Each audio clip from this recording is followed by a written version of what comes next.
Gloire au Seigneur. Bonjour à tout un chacun. Nous sommes heureux de nous retrouver encore ce matin et de pouvoir célébrer le beau nom de Jésus. Amen.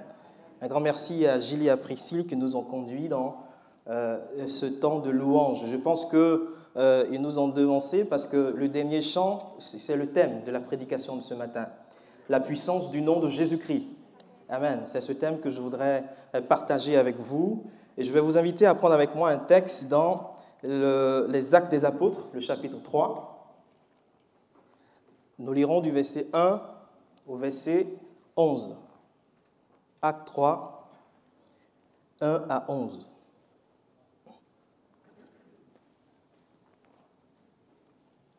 Nous sommes quelque temps après la Pentecôte. Et il est question là de Pierre et Jean qui montaient ensemble au temple pour prier. Actes 3, 1 à 11. Pierre et Jean montèrent ensemble au temple à l'heure de la prière. C'était la 9e heure. Il y avait un homme boiteux de naissance qu'on portait et qu'on plaçait tous les jours à la porte du temple, appelé la Belle, pour qu'il demandât l'aumône à ceux qui entraient dans le temple. Cet homme, voyant Pierre et Jean qui allaient y entrer, leur demanda l'aumône. Pierre, de même que Jean, fixa les yeux sur lui et dit « Regarde-nous ». Et il les regardait attentivement, s'attendant à recevoir d'eux quelque chose. Alors Pierre lui dit « Je n'ai ni argent ni or, mais ce que j'ai, je te le donne. Au nom de Jésus-Christ de Nazareth, lève-toi et marche. » Et le prenant par la main droite, il le fit lever. Au même instant, ses pieds et ses chevilles devinrent fermes. D'un saut, il fut debout et il se mit à marcher. Il entra avec eux dans le temple, marchant, sautant et louant Dieu. Tout le monde le vit marchant et louant Dieu. Il reconnaissait que c'était celui qui était assis à la belle porte du temple pour demander l'aumône, et il fut rempli d'étonnement et de surprise au sujet de ce qui lui était arrivé. Bien aimés, il nous arrive parfois de sous-estimer, de douter ou encore de négliger la puissance extraordinaire qui se trouve dans le nom de Jésus-Christ. La Bible affirme que Dieu a conféré, dans Philippiens 2, du verset 4 à 11, que Dieu a conféré à Jésus le nom qui est au-dessus de tout nom. Dieu a tellement été satisfait de l'œuvre de rédemption accomplie par son Fils unique et bien-aimé qu'il a voulu qu'au nom de Jésus, tout genou de tout être, dans les cieux, sur la terre, sous la terre, fléchisse, et que toute langue confesse que Jésus-Christ est Seigneur à la gloire de Dieu le Père. Les noms que nos parents nous ont donnés jouent un rôle important. Ils permettent en particulier de nous distinguer les uns des autres. Imaginez un instant que vous portiez exactement le même nom et le même prénom qu'une autre personne. Par exemple, dans l'équipe pastorale, nous sommes 3.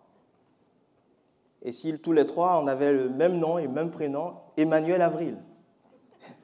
C'est juste un exemple. J'imagine bien qu'Isabelle serait bien embêtée, parce que lorsque le standard du secrétariat va sonner, « Allô, je voudrais parler au pasteur Emmanuel Avril. » Lequel d'Emmanuel Avril? Le plus grand? Le plus petit? Etc. Et donc, ça pourrait porter à confusion et même occasionner des situations parfois gênantes. Et c'est donc une très bonne chose d'avoir des noms personnels. Cependant, et même si c'est très utile d'avoir des noms personnels, nos noms personnels ne révèlent rien en ce qui concerne notre caractère, en ce qui concerne notre personnalité, en ce qui concerne nos capacités. Je m'appelle Joël Aka. Si je me présente à vous, je pense que vous me direz simplement enchanté. Mais ça ne dit rien en ce qui concerne qui je suis exactement.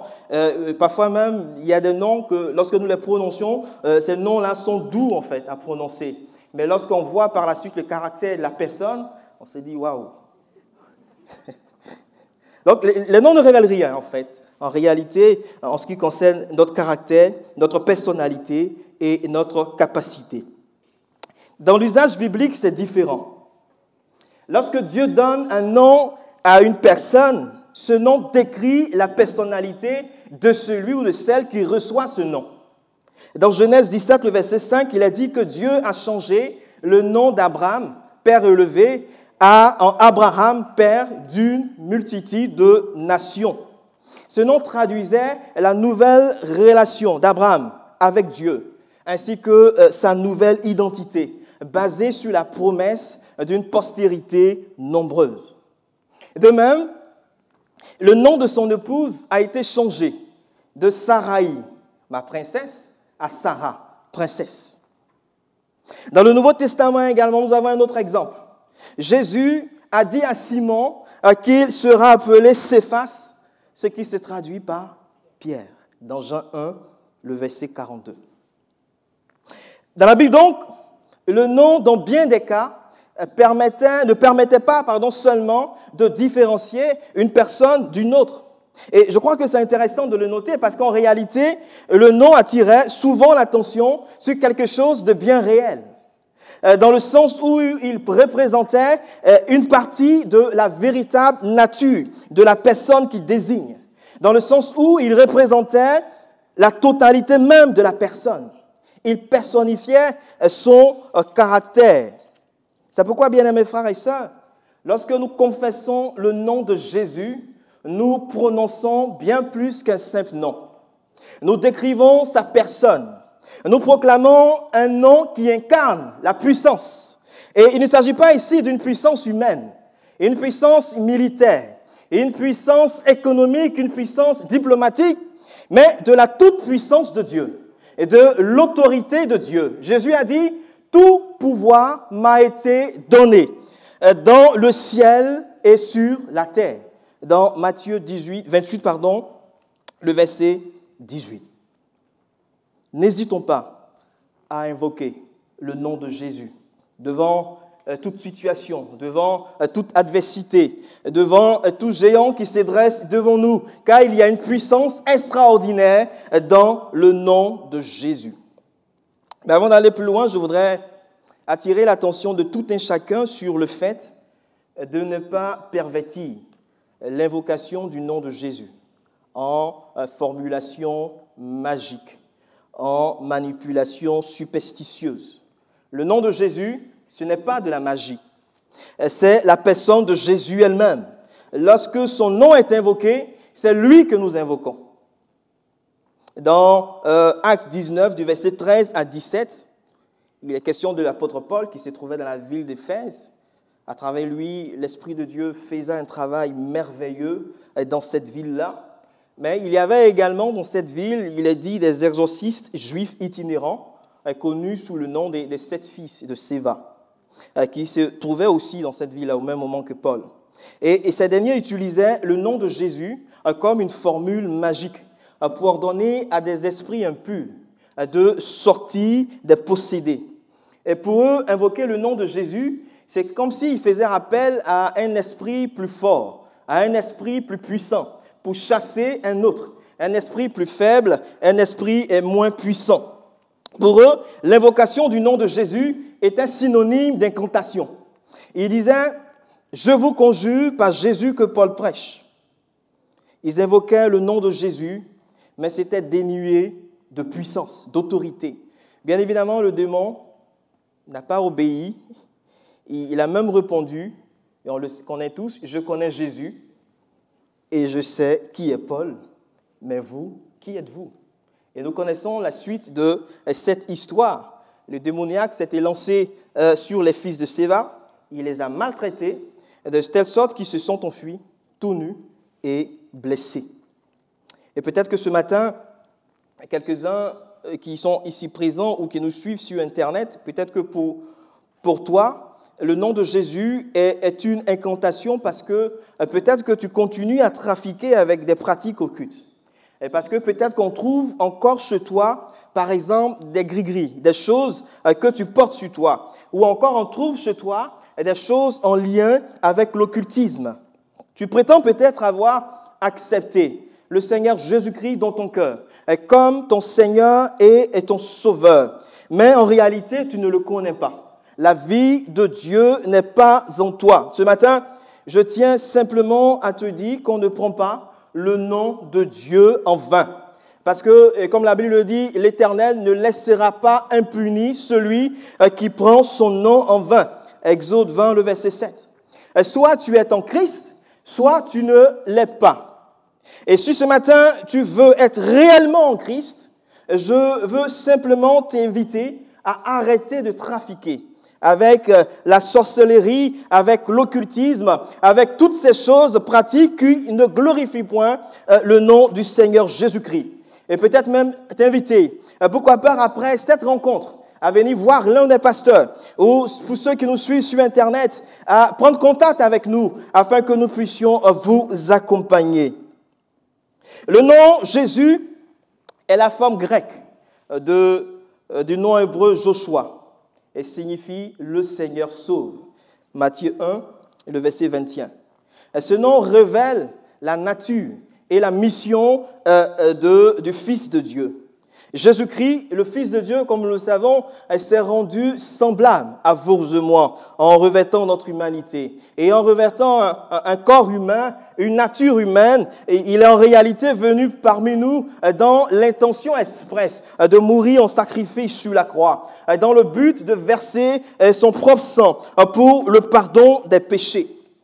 Et Christ, au Christos en grec, et son équivalent hébreu, Machia, j'espère que je prononce bien, Messie, qui signifie loin. Bien-aimé, Jésus n'est pas un apprenti sauveur. Jésus, il n'est pas non plus un sauveur amateur.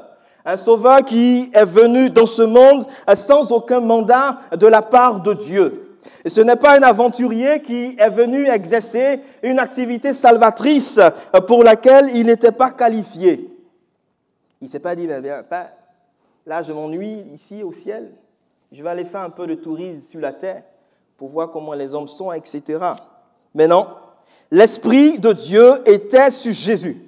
Dieu l'a oint pour ce travail consistant à sauver des hommes et des femmes perdus, méprisés, qui étaient assis dans les ténèbres du péché, esclaves du péché. La Bible dit qu'il est venu chercher et sauver ceux qui étaient perdus, avec un mandat divin. Et Jésus l'a dit lui-même dans Luc 4, versets 18 à 19, « L'Esprit du Seigneur est sur moi, parce qu'il m'a oint pour annoncer une bonne nouvelle aux pauvres. Il m'a envoyé pour guérir ceux qui ont le cœur brisé, pour proclamer aux captifs la délivrance et aux aveugles le recouvrement de la vue, pour renvoyer libres les opprimés, pour publier une année de grâce du Seigneur. » Oui, il est Jésus-Christ que Dieu a envoyé. C'est lui que le Père a scellé de son esprit. Il n'a pas parlé de lui-même, mais de Dieu. Et Dieu était avec lui. Et Dieu était en lui. Dans le texte que nous avons lu, il y a aussi une chose intéressante que je voudrais souligner avec vous. C'est que l'apôtre Pierre a associé la ville de Nazareth au nom de Jésus-Christ.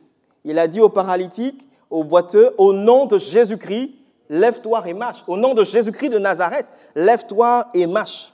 Lorsqu'on réfléchit à quel genre de type de ville était Nazareth, on peut se demander pourquoi est-ce que l'apôtre Pierre n'a pas associé le nom de Jésus à une autre ville, à une ville plus honorifique, même au ciel tout simplement.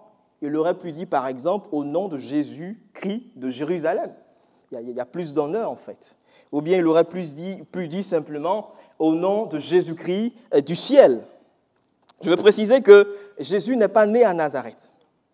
Par contre, il a été élevé dans cette ville, il y a passé une bonne partie de sa vie. C'est pourquoi dans les évangiles, on va aussi l'appeler Jésus de Nazareth. Dans Jean 1, du verset 45 à 46, il est question d'une rencontre entre deux hommes.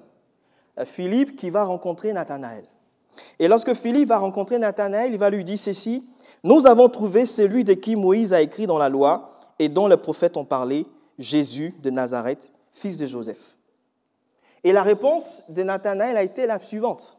« Peut-il venir de Nazareth quelque chose de bon ? Nazareth était une ville de la Galilée. Et on sait que les Galiléens étaient méprisés par les Judéens. Et les Galiléens eux-mêmes méprisaient les natifs de Nazareth. Nazareth était donc une ville méprisée de la Galilée. Cela dit, lorsque Nathanaël dit « Peut-il venir de Nazareth quelque chose de bon ?» En fait, il est comme perplexe, hésitant au sujet de ce que Philippe venait de lui dire. Pour lui, c'était impensable, inimaginable d'associer la grandeur messianique de Jésus à une localité insignifiante, à une localité si peu reluisante. Pourtant, c'est exactement ce que Jésus a fait. Il a accepté de vivre au sein d'un peuple méprisé. Bien-aimés frères et sœurs, notre Seigneur Jésus-Christ, il est ce Jésus-Christ de Nazareth qui vient au secours des gens méprisés. Il est ce Jésus-Christ de Nazareth qui vient au secours des gens rejetés, pauvres, misérables, faibles, nécessiteux, boiteux. Il vient au secours de la veuve. Il vient au secours de l'orphelin. Il vient au secours de celui qui est dans une situation si désespérée. Bien-aimés, au nom de Jésus-Christ de Nazareth, des vies sont changées, des vies sont transformées. En son nom, des malades sont guéris, des miracles ont lieu, des démons sont chassés, des forteresses, des malédictions sont brisées, des situations bloquées se débloquent. L'impossible devient possible au nom de Jésus-Christ. Des morts ressuscitent. Lorsque le nom de Jésus est invoqué, le Seigneur honore toujours son nom. Il dit dans Jean 14, le verset 13, « Tout ce que vous demanderez en mon nom, je le ferai, afin que le Père soit glorifié dans le Fils. » Dans Matthieu 18, le verset 20, il a dit également qu'à là où 2 ou 3 sont assemblés en mon nom, je suis au milieu d'eux. Est-ce que vous croyez qu'il est présent ce matin parmi nous? Lorsque le nom de Jésus-Christ est invoqué, sa puissance est à l'œuvre. Et cette puissance, elle est agissante. Cette puissance, elle est salvatrice. Elle affranchit, elle libère, elle restaure. Nous l'avons chanté tout à l'heure. Elle fait toutes choses nouvelles. Elle ne souffre d'aucune inefficacité. Elle n'échoue jamais. Elle atteint toujours sa cible. Elle atteint toujours son but. Oui, il y a une puissance extraordinaire, une puissance explosive dans le nom de Jésus. Le nom, la puissance du nom de Jésus atteste, prouve que Jésus est vivant. Il est bel et bien vivant encore aujourd'hui et il est toujours à l'œuvre par son esprit. Il est le même hier, le même aujourd'hui, le même éternellement. Il ne change jamais et que son nom soit béni. Amen. Le texte que nous avons lu nous fournit un cas intéressant de démonstration de la puissance qui se trouve dans le nom de Jésus. Nous sommes après la Pentecôte. La vie ordinaire des habitants de Jérusalem a repris son cours. Et il est dit qu'à la 9e heure, c'est-à-dire vers 15 heures, Pierre et Jean se sont rendus ensemble au temple. Et comme ils s'approchaient du temple, ils vont voir des hommes qui transportaient un boiteux jusqu'à son lieu habituel, c'est-à-dire à la porte appelée la Belle. L'état de cet homme était désespéré. Cet homme était marginalisé religieusement et socialement. Vous savez, sous l'Ancienne Alliance, les infirmes étaient exclus du sacerdoce. Lévitique 21, 18 à 23, vous pouvez le lire. Ils ne pouvaient pas s'approcher de l'autel. Il leur était interdit d'avoir part aux offrandes. Ils étaient maintenus à l'écart du temple et donc isolés aussi socialement. Cet homme n'est pas devenu boiteux comme ça du jour au lendemain, par maladie ou par accident. Il était de naissance. Il sera dit plus tard qu'il avait 40 ans, ce qui est un âge avancé pour l'époque. Vous savez, en général, à un tel âge, quand tout se passe bien, on est marié, on a des enfants, on a fondé une famille, on a un emploi stable, on va dire une vie stable. Plusieurs de nos projets ont déjà pris forme, d'autres peut-être sont en cours de réalisation. Malheureusement, cet homme était toujours dépendant. Il était transporté et déposé devant le temple. Il avait sans doute abandonné tout espoir d'être guéri, au point de demander une assistance financière. Lorsque Pierre et Jean l'ont rencontré, il leur a demandé bien évidemment l'aumône. Et Pierre lui a dit ceci, « Je n'ai ni argent ni or ». Des propos qui ont sans doute suscité chez cet homme, chez ce boiteux, une grande déception. Il est dit dans le texte qu'il s'attendait à recevoir quelque chose d'eux. Mais Pierre va ensuite rajouter, « Mais ce que j'ai, je te le donne ». Ce qui va peut-être faire naître chez cet homme un vif intérêt. Que possédait Pierre? Que possédait Jean? Qu'est-ce qu'ils possédaient? Qu'est-ce qu'ils avaient? Ils avaient la puissance du nom de Jésus-Christ.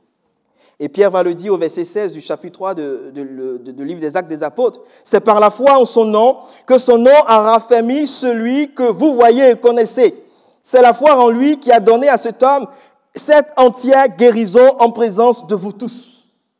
Bien-aimés, par la puissance du nom de Jésus, cet homme a été guéri. Et ce qui est intéressant de remarquer dans ce texte, c'est que la puissance du nom de Jésus n'a pas juste donné à cet homme un secours financier, un secours matériel qui lui permette de continuer à vivre dans son état.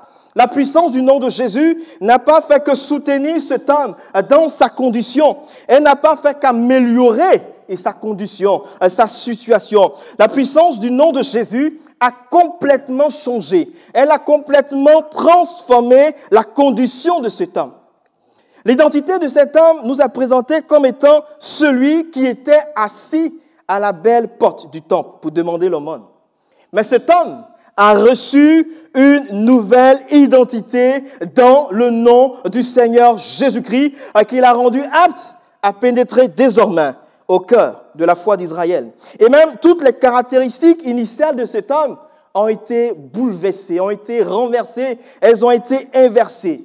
Il était immobile, il était dépendant, il était isolé, il était exclu. Mais la puissance du nom de Jésus a opéré une œuvre libératrice dans la vie de cet homme. Désormais, on le voit qu'il marche, il saute, il a un libre accès au temple et il peut lui aussi glorifier le nom de Dieu, apporter sa louange à Dieu. Bien-aimés, aujourd'hui encore, le nom de Jésus est puissant pour changer, pour transformer les situations les plus désespérées.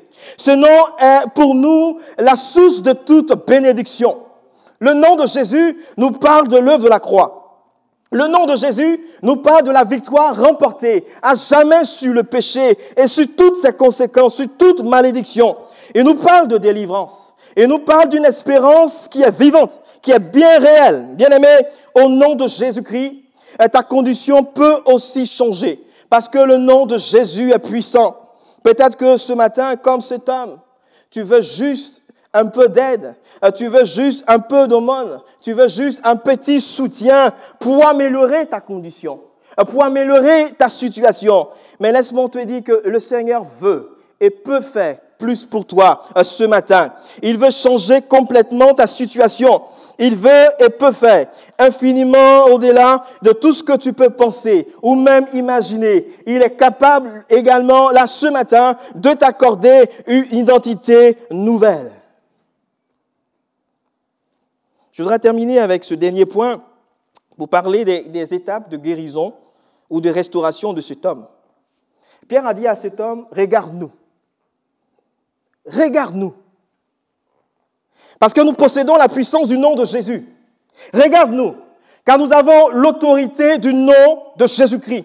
Cesse de regarder à ta situation, à ta condition qui te paraît si désespérée. Cesse de regarder au fait que les choses ne peuvent pas changer. Cesse de regarder au fait qu'il n'y a plus aucun espoir pour toi.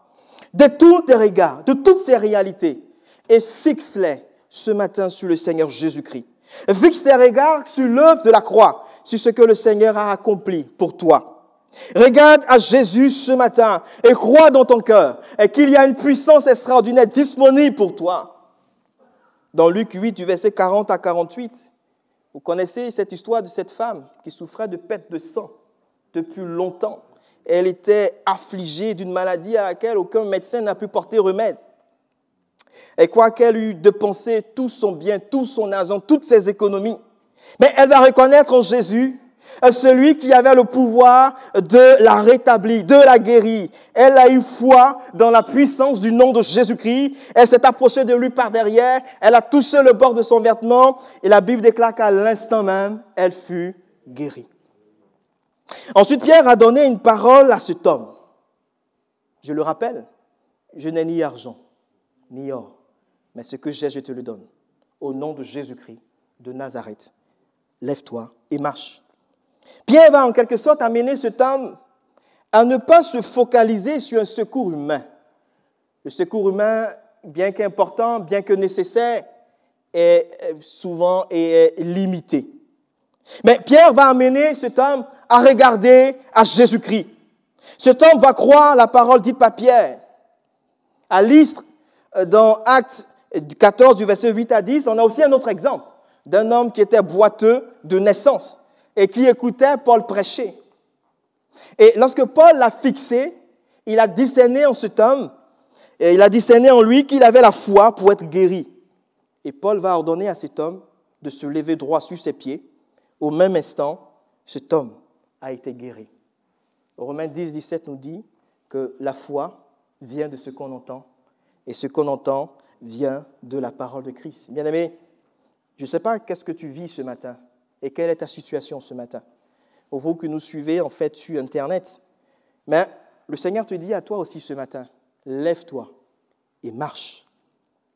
Enfin, comme pour joindre l'acte à la parole, Pierre va empoigner cet homme et il va le faire lever. Le thème grec qui est employé pour l'expression « faire lever » donne dans le Nouveau Testament l'un des verbes de la résurrection. Et ici, il y a effectivement une connotation de résurrection. Autrement dit, le fait que Pierre empoigne cet homme pour le faire lever, c'est comme s'il arrachait cet homme à une forme de mort. Et c'est comme s'il ramenait cet homme à la vie. Parce qu'en réalité, cette guérison était pour cet homme une résurrection. Ce matin, la puissance qui se trouve dans le nom de Jésus n'est pas là juste pour te secourir en te maintenant dans ta condition, mais elle t'arrache également.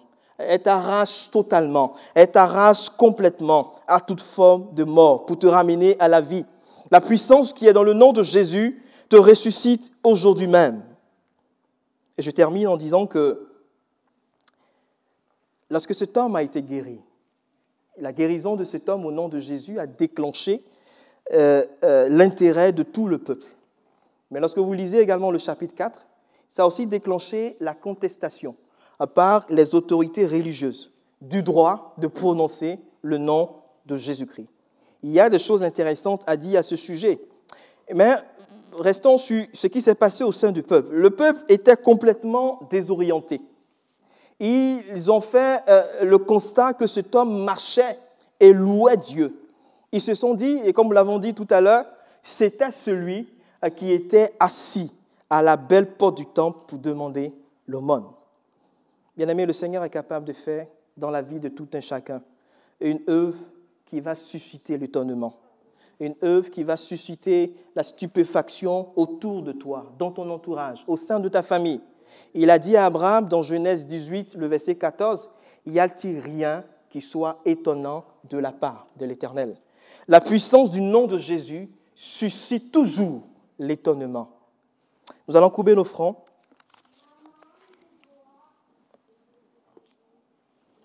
Je ne sais pas ce que tu vis en ce moment, et peut-être que cette situation est si désespérée que pour toi, il n'y a plus aucun espoir. Ce matin, si tu crois qu'il y a une puissance extraordinaire dans le nom de Jésus-Christ, capable de transformer, changer cette situation, changer ta condition, je vais t'inviter simplement à lever ta main et nous allons ensemble prier le Seigneur. Amen. J'ai vu votre main. Amen. Vous pouvez les baisser au fur et à mesure. Amen. J'ai vu votre main. Vous pouvez les baisser au fur et à mesure. Amen. Amen. Nous voulons ce matin, notre Dieu, te bénir. Nous savons, Seigneur, que tu ne changes pas. Et nous savons, comme nous l'avons rappelé ce matin, qu'il y a une puissance extraordinaire dans le nom de Jésus-Christ. Et nous savons que notre Dieu, en ton nom, et comme nous l'avons dit, des malades sont guéris. En ton nom, notre Dieu, les situations bloquées, notre Dieu se débloque, les situations même les plus complexes, notre Dieu trouve solution. Ce matin, nous croyons que tu n'as pas changé et que tu demeures le même hier, aujourd'hui et éternellement. Je voudrais, notre Dieu, m'associer à mes bien-aimés frères et sœurs qui ont levé la main parce qu'ils vivent des situations compliquées. Notre Dieu, et tu es le seul capable d'agir, le seul capable d'intervenir. Notre Dieu, non, notre Dieu, point pour améliorer simplement leurs conditions, non point pour améliorer simplement la situation, mais pour la changer complètement, pour la transformer complètement. C'est pourquoi nous invoquons ton nom ce matin, notre Dieu, afin qu'en ton nom, ces situations bloquées soient débloquées au nom de Jésus-Christ. Nous prions afin que ceux qui s'attendent à toi, afin qu'ils soient, notre Dieu, pour un problème de santé, qu'ils soient visités dans leur corps, au nom de Jésus-Christ. Ceux qui s'attendent à toi, Seigneur, pour un problème particulier, notre Dieu, que nous ne connaissons pas, mais que toi tu connais, Seigneur. Nous te prions de faire grâce et d'agir au nom de Jésus-Christ. Merci parce que notre Dieu, tu honores toujours ton nom et tu ne changes jamais, Seigneur. Que la gloire et l'honneur, notre Dieu, te reviennent ce matin au nom du Seigneur Jésus. Amen. Gloire au Seigneur.